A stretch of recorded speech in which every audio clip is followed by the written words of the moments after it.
Critical appreciation of Piers the Plowman by William Langland.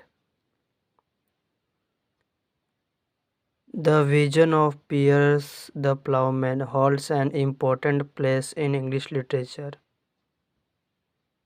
According to Courthope,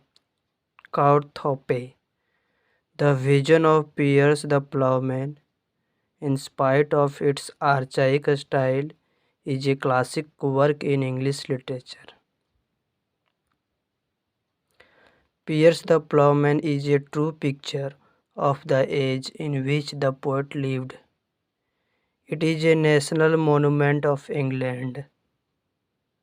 Langland refers to various socio-economic and political problems of his age in this poem. Thus, the poem is a true mirror of the time. J.B. Marsh rightly observes that the poem shows us the reflection of the intellect, the moral sentiments and social habits and opinion of the time. Piers the Plowman is an allegorical poem. It presents a moral allegory. In the poem, the good and evil qualities are trying to capture the human soul. Piers the Plowman, who is Christ himself, symbolizes righteous living, do well, do better, and do best. There are numerous abstract characters like conscience, confession, learning, study, wit, charity, and patience, falsehood and wrong, lady mead, and so on, who talk like intelligent human beings. Langland shows us the vulgar picture of 14th century society through an allegory. This poem is also a dream allegory and was highly popular in the Middle Ages.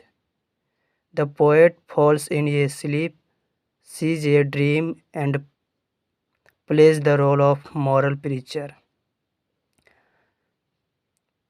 This only purpose to spread ethical and Christian teaching of moral choice. The allegorical significance of the poem can be understood by the fact the dreamer is in the quest of truth. The poem starts with a prologue, and the lines of the prologue begins with in a summer season when soft was the sun, I shape me in shrouds as I shape ever. Piers the Plowman is an important satirical poem of the 14th century.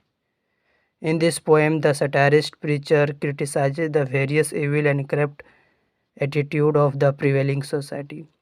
Langland, like Milton, was a religious and moral man who wages a war against the evils to reform the society.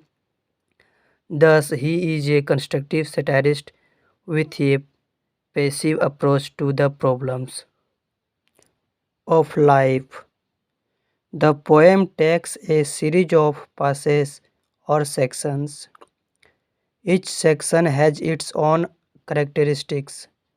As the poem begins with prologue, in which poet dreams a vision of an unknown region which the poet fails to acquaint, and the following section the poet sees a fair lady, holy church, to whom Pierce asks some question of worldly life about good and evil, and the next section finds a marriage between Lady Mead and falsehood.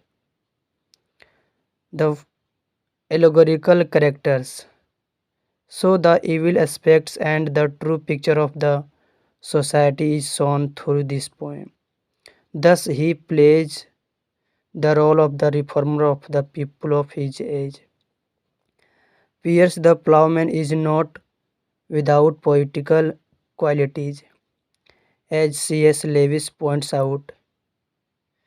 In Piers the Plowman, we see an exceptional poet adoring a species of poetry which is hardly exceptional at all. Langland has given a pure aspect and element of poetry in his poem, Piers the Plowman. Some critics have defined his language and diction is used in an appropriate manner. Piers the Plowman also provides us with a vivid picture of the political and social institution of the time, the degeneration and corruption that had set in the church. Corruption in the church was nothing new, but a new spirit of criticism had come in the 14th century. Thus, we can conclude the analysis of the poem that the poem gives us a transparent picture of the contemporary society. The special things which found in the poem of Langland is its simple goodness, its sublimity, so rare in Gower and rare still in Chaucer.